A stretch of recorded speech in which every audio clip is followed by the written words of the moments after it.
Thank you. Shrimati Smriti Irani जी।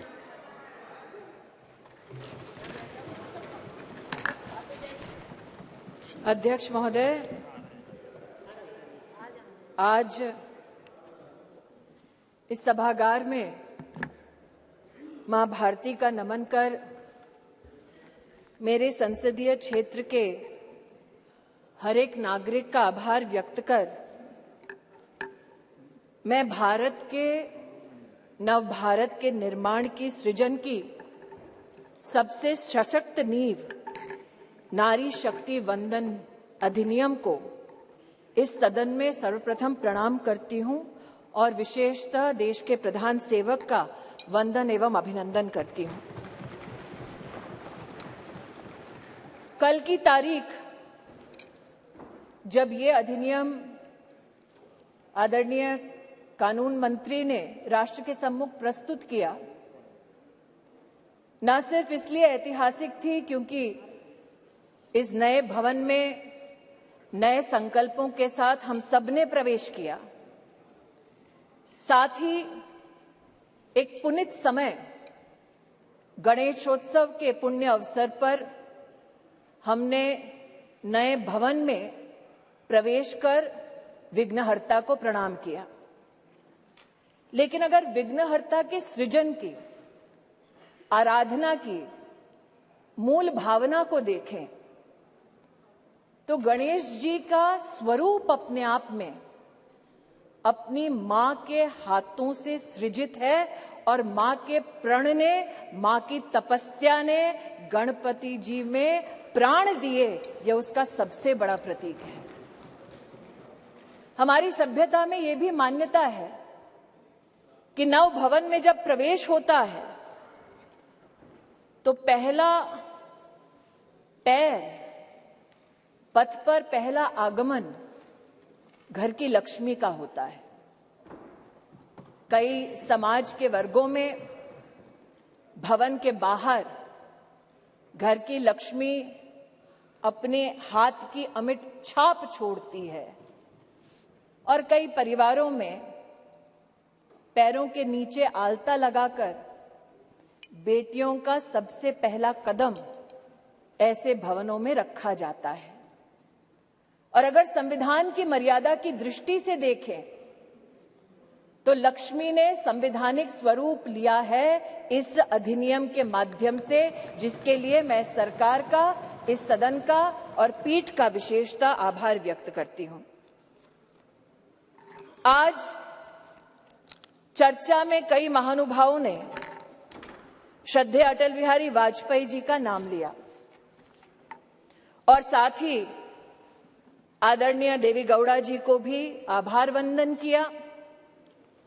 ये भी सत्य है कि मुझसे पूर्व की वक्ता ने राष्ट्र को जब गुलामी से स्वतंत्रता मिली तब क्या महिलाओं की परिस्थिति थी उसका उल्लेख किया कि हां, तब भी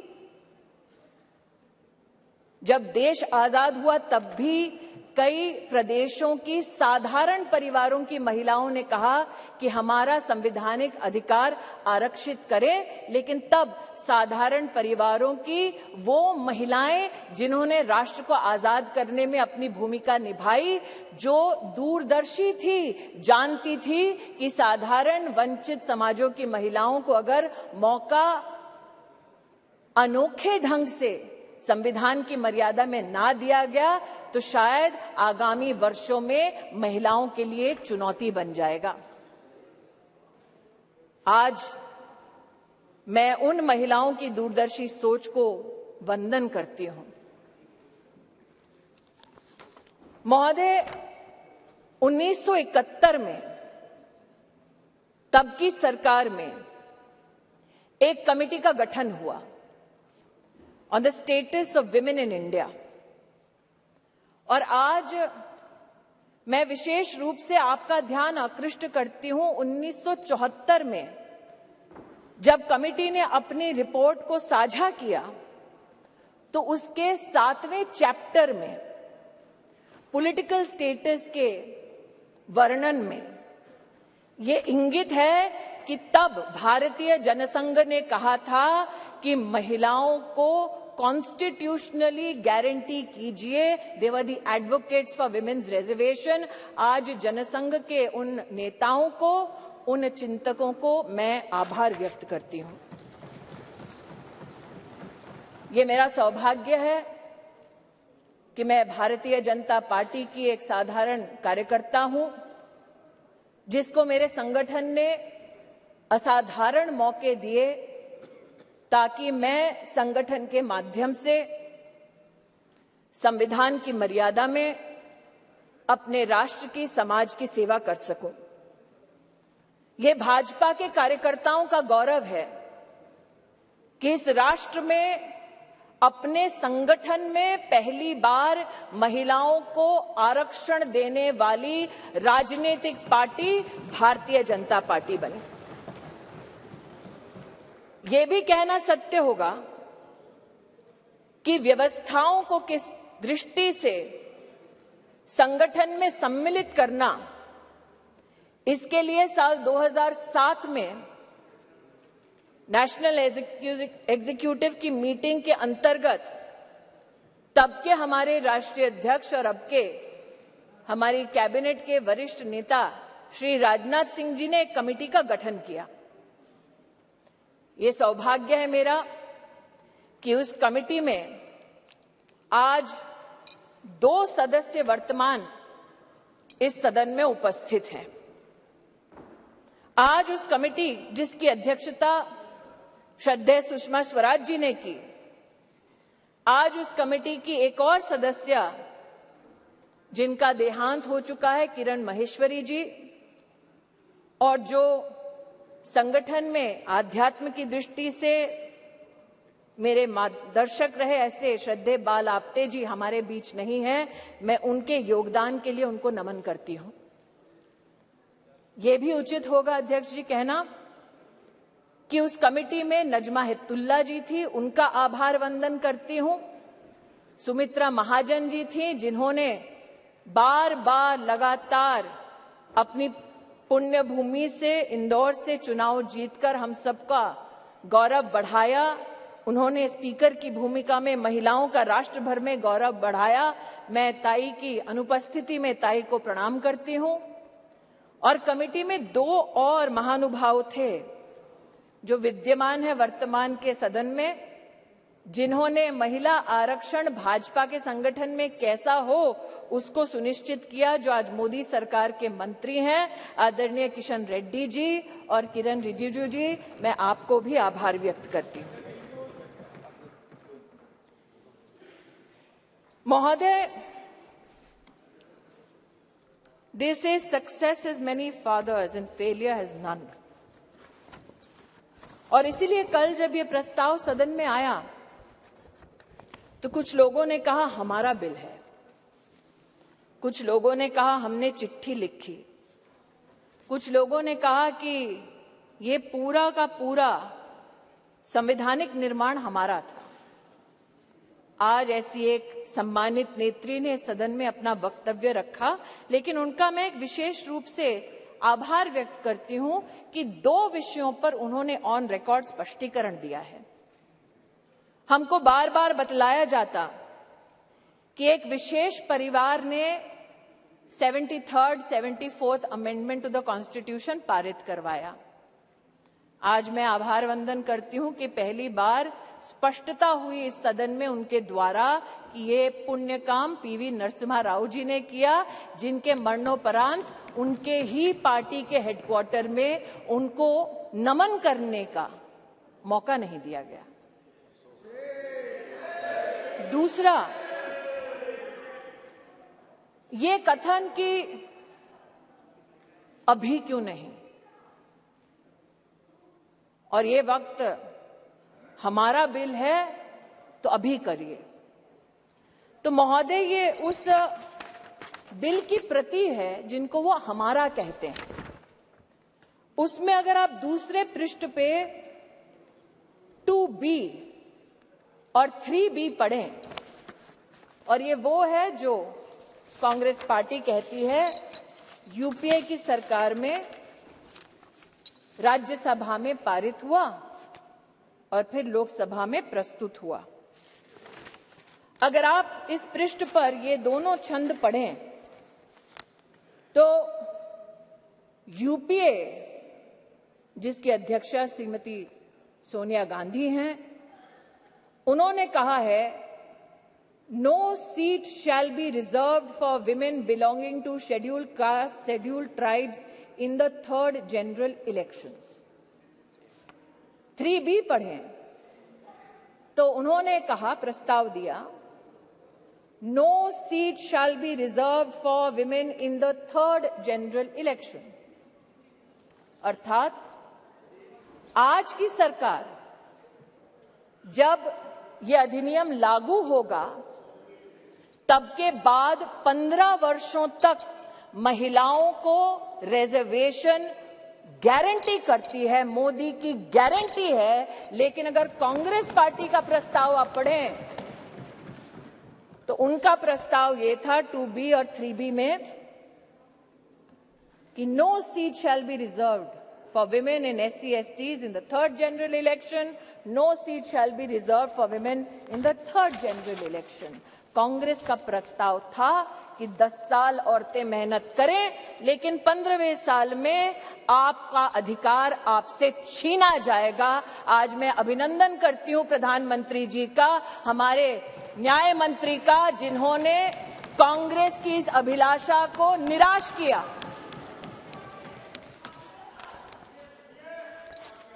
फिर इनका ये वक्तव्य कि आप अभी क्यों नहीं कराते। महोदय, हम जानते हैं कि संविधान को छिन्न भिन्न करना ये कांग्रेस की पुरानी आदत है, लेकिन आज अगर आप इसी गरिमामय संविधान के अनुच्छेद 82 को पढ़ें, 82 ये किताब नहीं है संविधान का, मेरे हाथों में, तो आपके लिए किताब होगी, हमारे लिए पूजनीय है, संविधान है ये।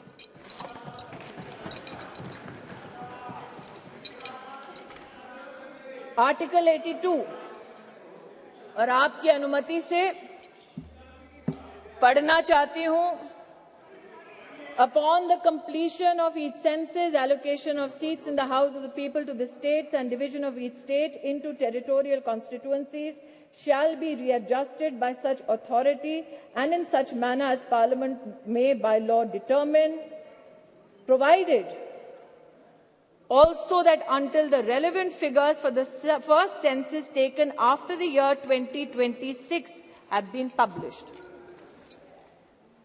तो क्या ये विपक्ष के नेताओं का मत है कि जो संवैधानिक प्रक्रिया इंगित है संविधान में, उसकी अवहेलना हो? Should we not abide by the Constitution? Is that the position taken by leaders of the opposition parties? That is my humble suggestion and submission. फिर यह आरोप लगाया गया कि आप ओबीसी और मुस्लिम रिजर्वेशन क्यों नहीं देते। मुझसे ज्यादा अनुभवी लोग जो वर्तमान में बिना माइक के और पीठ की परमिशन के दांत चबा चबा कर बोल रहे हैं, उनको शायद इस बात का आभास नहीं कि संविधान में धर्म के आधार पर आरक्षण वर्जित है। इसलिए मैं आज आपके माध्यम से महोदय आग्रह करना चाहती हूं कि ये भारत वो भारत है जहां पर आज लोगों के पास व्यवस्थाएं डिजिटली भी पहुंची हैं, और इसीलिए हमारे देश के नागरिक जिस प्रकार से विपक्ष भ्रमित करने का प्रयास कर रहा है, उस भ्रम में ना फंसे, इसलिए तथ्यों का रिकॉर्ड पर आना उचित है। जो आज इस सभागार में बिना पीठ की अनुमति के आते ही एक शब्द का उच्चारण कर रहे हैं, इनकी राजनीतिक पृष्ठभूमि देखी जाए तो महिला के साथ विधानसभा में क्या आचरण करने का इनका इतिहास है। ऐसे लोग आज महिला की मर्यादा पर टिप्पणी ना करें तो इस सदन की शोभा बढ़ेगी। जो जानना चाहते हैं साफ साफ क्या बोलना चाह रही हूं, वो ये कि राष्ट्र सरकार के इस फैसले को स्वीकार करते हुए नारी शक्ति वंदन अधिनियम को समर्थन देती है। राष्ट्र की महिलाओं के संवैधानिक सशक्तिकरण में अगर विपक्ष रोड़ा ना बने तो हम कृतज्ञ होंगे। महोदय, आज जिन लोगों ने इसको जुमला कहा और कहा कि हम चिट्ठियां लिख रहे थे इसलिए काम हुआ, कम से कम उन्होंने इस बात को स्वीकार किया कि सरकार में प्रधान सेवक ऐसा कि इतने विराट दिल का कि आप उनके साथ पक्षपात करते रहे। जब आपके साथ सत्ता थी आप बार बार उनका अनादर अपमान करते रहे, लेकिन उन्होंने बड़ा दिल दिखाकर आपके हर कम्युनिकेशन को पढ़ा, आपसे चर्चा की। मैं स्तब्ध हूं कि आज जिन लोगों ने व्याख्यान किया महिला सशक्तिकरण का, वो ये भूल गए कि सत्ता उनके पास थी, चमन उन्होंने लूटा, वरना आज जैसा कि प्रधानमंत्री जी ने कहा कब का ये गुलिस्तां हो चुका होता और हम जो साल 2014 में माननीय प्रधानमंत्री जी के नेतृत्व में देश की सेवा के लिए अनुग्रहित भाव से इस सदन में आए, हमने तब से लेकर अब तक महिला उत्थान के लिए विभिन्न इकाइयों के माध्यम से, योजनाओं के माध्यम से प्रयास किए। इस सदन में महिलाओं के लिए टॉयलेट्स बनाने की बात हुई, इस सदन में महिला को किस प्रकार से घर दिलवाया उसकी बात हुई, लेकिन महिला सशक्तिकरण माननीय प्रधानमंत्री जी के लिए एकमात्र टर्म से संबंधित, योजना से संबंधित संकल्प नहीं। जब से उन्हें भारतीय राजनीति में राष्ट्र की, प्रदेश की अपनी सेवा करने का मौका मिला, तब से उन्होंने कहा कि मातृशक्ति गवर्नेंस का केंद्र बिंदु होना चाहिए, क्योंकि इन्हीं महिलाओं के माध्यम से प्रदेश और देश विकसित हो पाएगा। उसके आपके सामने 2-3 उदाहरण रखना चाहती हूं। एक, साल 2006 में जब माननीय प्रधानमंत्री जी के पास प्रदेश में मुख्यमंत्री की जिम्मेदारी थी तो उन्होंने जेंडर इक्विटी की पॉलिसी बनाई, लेकिन मात्र पॉलिसी तक सीमित नहीं रहे, अपने 10 अलग अलग विभागों के माध्यम से उन्होंने जेंडर बजट को भी प्रस्तुत किया। और जो आज कह रहे हैं कि मुद्दे पे आओ, तो मुद्दे की बात ये कि जब उनकी सरकार थी तो जेंडर बजट की दृष्टिकोण से साल 2013-14 का आंकड़ा था 90,000 करोड़ और मोदी की सरकार में 23-24 का जेंडर बजट अगर आप देखें तो वो है 2,23,000 करोड़। ये मुद्दे की बात पर आना चाहते हैं। मुद्दे की बात ये कि जब प्रधानमंत्री जी के पास प्रदेश की जिम्मेदारी थी तब उन्होंने बेटियों की शिक्षा के लिए अपने आप को समर्पित किया। ड्रॉप आउट रेट 18% था। प्रधानमंत्री जी के मुख्यमंत्री के कार्यकाल में ड्रॉप आउट रेट 1% हुआ और आज प्रधानमंत्री की जब उनको जिम्मेदारी मिली है तो राष्ट्र के इतिहास में पहली बार राष्ट्रीय शिक्षा नीति में महिलाओं के लिए अलग से फंड का, जेंडर इंक्लूजन फंड का प्रावधान करने वाली सरकार नरेंद्र मोदी की सरकार है। ये कहते हैं मुद्दे पर आओ, तो मुद्दा ये कि जब प्रधानमंत्री जी के पास प्रदेश की जिम्मेदारी थी तो उन्होंने ई ममता एक कार्यक्रम शुरू किया ताकि गर्भवती माताएं, बच्चे उसके माध्यम से सरकारी व्यवस्था से उनका बेनिफिट ट्रैक हो सके, कौन वंचित है उस तक हम पहुंच सके। और आज नरेंद्र मोदी जब देश के प्रधानमंत्री हैं तो राष्ट्र के इतिहास में पहली बार पोषण ट्रैकर के माध्यम से देश के 7.5 करोड़ बच्चे और 2.5 करोड़ महिलाओं को पोषण अभियान के माध्यम से डिजिटली सेवा पहुंचाई जाती है।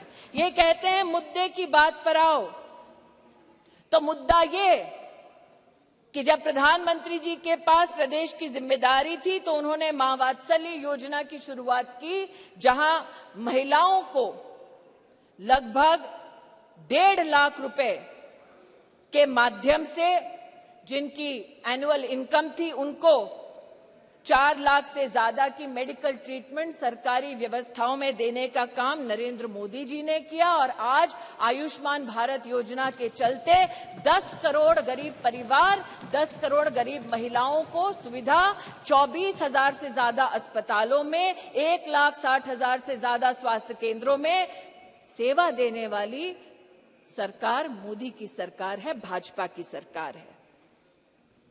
इसलिए जो कहते हैं कि महिला सशक्तिकरण मात्र आज एक चुनावी मुद्दा है, उनसे कहना चाहती हूं, नरता का आदर्श तपस्या के भीतर पलता है, देता वही प्रकाश आग में जो अभित जलता है।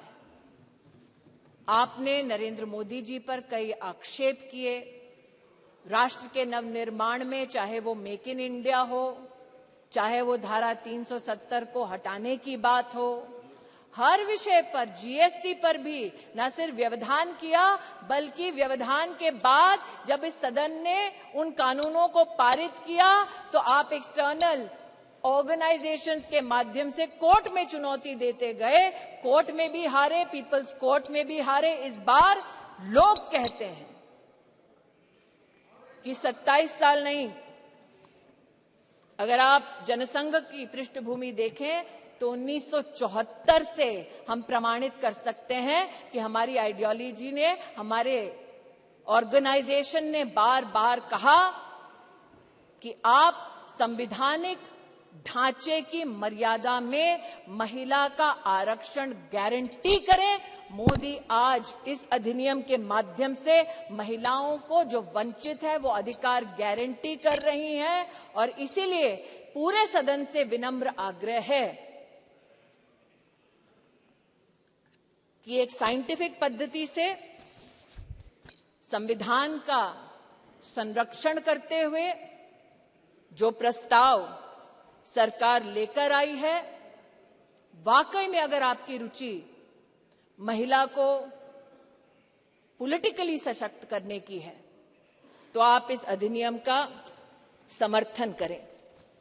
अंत में कुछ लोगों ने अपने वक्तव्यों में यह भी कहा कि आप रैंकिंग देख लीजिए। मैं उस पर एक स्पष्टीकरण देना चाहती हूं महोदय। अंतर्राष्ट्रीय रैंकिंग में वो महिला जो भारत की पंचायतों से जीत कर आती है, उस महिला का न सम्मान होता है न उसकी गणना होती है। अंतर्राष्ट्रीय रैंकिंग्स में वो महिला जो विधानसभा या विधान परिषद में चुनकर आती है, उस महिला की भी गणना नहीं होती, उसकी भी गिनती नहीं होती। अंतर्राष्ट्रीय रैंकिंग में जो महिला लोकसभा में, राज्यसभा में चुनकर आती है, उसकी भी गणना नहीं करते। वर्षों वर्ष से चला आ रहा था सिलसिला। मोदी सरकार ने इस विषय को अंतर्राष्ट्रीय पटल पर उठाया और लिखित में उनसे जवाब दिया कि हां, अब हम हिंदुस्तान की पंचायतों में जीतने वाली महिलाओं का सम्मान करेंगे, विधानसभा में जीतने वाली महिलाओं का सम्मान करेंगे, लोकसभा में जीतने वाली, राज्यसभा में हमारी जो महिलाएं सेवा दे रही है उनकी गिनती करेंगे। We have made women count and it is time for you to step up in the opposition and not mere reduce your words to paper, to speech, but speak with action and support Nari Shakti Vandan Adhiniyam. Dhanyawad. Thank you. Shri A.M. Arif ji. Arif ji. This is a constitutional amendment. No, he's not there. Arif. A.M. Arif. Yeah. Sir, thank you, Speaker, sir. Arif ji. She's not the concerned minister.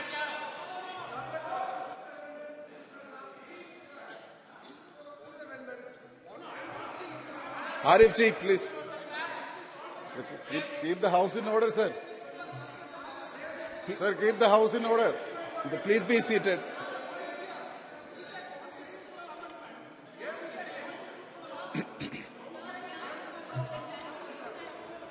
Yeah, Honorable Minister. Since the She's clarification clarifying. has been sought Please sit and down, as she's my clarifying. senior colleague has again brought to the notice of the Honorable Senior Member, what I speak, sir, is on record, available for you to verify. What is indeed saddening is that you didn't know the facts to begin with. No. Arif. Arif ji.